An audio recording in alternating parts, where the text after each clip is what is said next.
All right, so now that the banks have competition, you can, on top of that, not just amongst the banks, but amongst currencies and countries, and just the click of a button, George Soros comes to mind with his hedging arbitrage bets against the currencies of whatever it was that he made all his money on. Currencies are at the whim of other banks, other hedge funds, other countries, you name, other politicians. It's across the world. We've never been here before. All right, so let's go back to where we have Japan, European Union, with trillions of dollars of negative interest rates. Why do we think they have to go up? And so if I think about it, we have the Western world with huge pricey real estate values. Why? Well, I think you can make a good argument that people are borrowing in Japanese yen, Chinese yuan, whatever the hell it is, to buy real estate in the West. And why do you think there's such a huge Chinese demand for real estate in Canada, for instance? And why do you think they put limitations on that? Because they were competing and crowding out local residents because they had access to cheaper money more easily and seamlessly than the locals did. And because they had access to cheaper money, i.e. Chinese money, just like I just talked about, they could borrow in China and invest in Canada. They're pushing up the prices for the real estate. And, because they want to invest in it too in some place that's more stable. And they say, well, the Chinese dollar, is that stable? Whatever the Chinese thing is, no. And we know the Chinese manipulate it. So they say, well, let's get it out of China and turn around and buy something that's more stable, i.e. real estate in the West. This just inherently makes sense to me. And so now what's China got to do, because people are taking capital out, is China says, well, people are leaving money on the table. That's going to drive down our value even more. Who knows what they're going to do? And now we know, again, they manipulate the currency to increase more exports. The whole point about this is that more and more people, it's like a self-serving prophecy, self-fulfilling prophecy. I want to get my money out of China because the value of the Chinese dollar is dropping like a brick in water. I'm going to go buy a piece of real estate in the West, which, while it might be a bubble, even if it declines 20%, it's a hell of a lot less than the Chinese devaluation, which could decline by 50%, which we've happened time and again. And I own this physical piece of investment property in Canada, which respects the rule of law, which the commies don't. Inherently, that's going to keep the bubble going up, I would think. Then you got to wonder, is it truly a bubble? A bubble relative to historical norms, sure. But historical norms are based on the fact that you could not do this cross-border lending, cross-border capital movement, all this. I'm just sitting there thinking, it's a whole different economy than it was. And we're saying a bubble, and we're saying, and I'd say, why? Well, look at the prices. It's never been this high. But we've never had the same kind of structure before, ever. It's the first time for this. So to say it's a bubble when we have capital flows across the board, and funny, Richard Koo said the European Union would benefit because of free flow of labor, goods, and capital. And yet, little did he know what would happen with the Syrian rebels and whatnot, and the Libyan and all this, and ISIS and everything in Iraq. I guess Iraq war is going on. Little did he know. He certainly did not read. What was that book? I've drawn a blank. A French guy did it in the 70s. Oh, it's a great book. I have to think back on that. Where a bunch of third world people came to France and they took over France. I've drawn a blank what that book was. I have to put it in the show notes. For those of you who are thin-skinned about denigrating other human beings, you won't want to read it. Because they say racist stuff. Oh, you Huckleberry Finn, ban it. Dave Chappelle, ban him. So I'm sitting there thinking, all right, historical ways to look at investing and look at financial planning is based on economies that are not existent today. What does that mean? I have no clue. None. Does it mean interest rates have to go up? I don't think so, because of what I just said. Japan, EU, like, what did they say, like $30 trillion? I can't remember. Some guy was saying it was like and like 30% of all debt in the European Union and Japan is negative interest rates. So to go back and say negative interest rates are an anomaly, well, we've been like this for over 10 years now. When do you say to yourself, this is no longer an anomaly, this is actually the rule, not the exception to the rule? And it's only going to get worse as more and more countries compete economically. And the way they do that is they follow the Japanese model, which is make good products, devalue your currency, sell to the US. And what if the US, the whole thing is just, it's nuts. So I'm sitting there thinking, nobody knows, and everyone acts like they know. Now, but listen to this guy, Austrian economist, and I'm a fan of Austrian economics.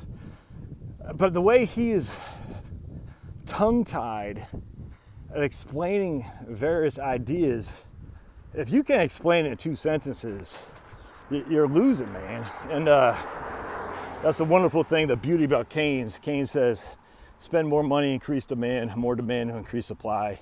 Increased supply increases the goods being sold, blah, blah, blah. Demand side economics is beautiful in simplicity. The problem is it doesn't talk about everything else that goes with it. But at the end of the day, it's simple to explain, simple to understand, which is why socialism always, everywhere is easy, because you always say the promises of socialism are wonderful. The results doesn't matter. The promises are easy to explain, easy to understand. The results are always chaos, but you're always gonna have someone say, yeah, but that wasn't true socialism, what they did. If we only had Hillary Clinton or Obama or somebody else, Bernie, it'd be different this time. And then you say, well, hey, Bernie, how come you're a big supporter of Hugo Chavez? And his socialist thing ended up like all socialism does, tyrannical. I wasn't a supporter anywhere. Anyway, it's Hugo and Castro. I'm sure Bernie was a supporter of Castro too. How do you explain that? Well, that wasn't real socialism, but you did support it. So when did it change from real socialism when under your support to fake socialism? When did you ring that bell that says this is no longer real socialism? But anyway, the beauty of it is easy to explain, easy to understand. Everyone just get along. Just spend, the government creates demand by spending money. The demand means the more goods being sold, more supply then will be produced, which will create jobs, will create more spending, velocity of money and whatnot. It's I mean, just the problem is it's wrong, but anyway, I get it, what they say. The Austrian guy, on the other hand, I was like, dude, you gotta explain this better. I was quite disappointed, which wanted me to read back to Frederick Bastiat, Henry Hazlitt, Hayek, Mises, but mostly Henry Hazlitt and Frederick Bastiat, because they explain it in a way a simpleton as myself can understand it. And if I can understand it, hell, dude, it's worthwhile to pursue. All right, so the whole point, what's the whole point about this ramble? We don't know what's going on. No one knows what's going on. The idea that the rates have to go up, I don't buy that for 2 seconds. The idea stocks have to go down because we're in a bubble, I don't buy that for 2 seconds. The idea real estate has to go down because we're in a bubble, I don't buy that for 2 seconds. The idea that you can take out XYZ amount per year based on historical norms is irrelevant. It's irrelevant, man. The historical norms of the past are not the same economy, not the same world we're living in here today. And not to acknowledge that is to say, I just as being ignorant. There's no other way around that. And it's easy to be ignorant. I didn't know about the freaking free flow of capital from 1979 on forward. I didn't know that. I mean, I knew about regulation on stuff. I didn't know that you could not engage in foreign transactions in the other country's currencies. It's crazy. And yet now you can. Everybody in the world is doing that. Everybody in the world knows how to do it. What's that going to do for the other countries and their economies and currencies? And why should the U.S. then raise the rates, frankly, is what I'd say. I mean, hell, we're competing against a world that's a huge minority, a large minority of the world is in negative interest rates. Why the hell should we increase our interest rates at the cost of our American taxpayer to service that debt when we can keep them low and still get big demand? Anyway, it's an interesting thing. All right, so what can you take of this? Well, I was talking to a guy today. We're talking, and I give a 4.9% rate of return on a 55-45 portfolio for the rest of his life. That's what I use for my forecasting. I have no clue if that's going to be any right or wrong. No one has any idea. I don't base on historical numbers. I base on what I expect to be earnings growth year over year plus dividend yields for stocks and a 3% bond. I don't know if that's going to be any better. I have no clue. You have no clue. No one has any clue. But that's what I use. I had nothing to do with historical numbers. I just don't care historical numbers, and you shouldn't either. But you got to use something. So I'm using, in this case, a 55-45 portfolio. I'm giving a 4.9% rate of return. I'm using inflation at 3%, which is probably in the high end. I'm using inflation as healthcare expense at 5%, which is probably spot on, and adjusting for Social Security at 2.6. So that's what I'm using. So what does all that mean? Well, he's got debt. His question is, he's paying 4.25% on his portfolio, on his mortgage. The question is, should he pay off his debt or just invest it and allow the growth of the portfolio to grow more than the cost of his debt? And don't forget, the cost of his debt actually gradually declines as he pays more and more because he has less and less interest that's due, and he's paying more and more principal. So the more he pays, the less is actually a true 4.25% rate of return or debt cost, if that makes sense. However, at the end of the day, because we're going into an unknown, no one knows, nobody knows. I said I think you should pay off your mortgage. And we ran the numbers. Actually, it's interesting because on the Monte Carlo, it shows you that if he pays off his mortgage, it makes his survivability a little bit short. Not where it needs to be, but like 89% as opposed to 93% by not paying off his mortgage and instead of letting his money grow. And that inherently makes sense because you're paying off the mortgage, and you got to take the money out from someplace. In this case, he's taking out all from his IRA, in which case he has to pay $20,000 of taxes to take $115,000 from his IRA to pay off his mortgage, which inherently means there's $135,000 that cannot grow at 4.9%. Now, I use a standard deviation of 9.2 in this regard as well. So that 4.9% is growing on average, but does have a volatility of 9.2% as well. And so, it is, sometimes it grows more than 4.9, sometimes it grows less. That's the thing, Monte Carlo. So anyway, when you run a Monte Carlo, he's got 93% probability of success, leaving like $360,000 at death.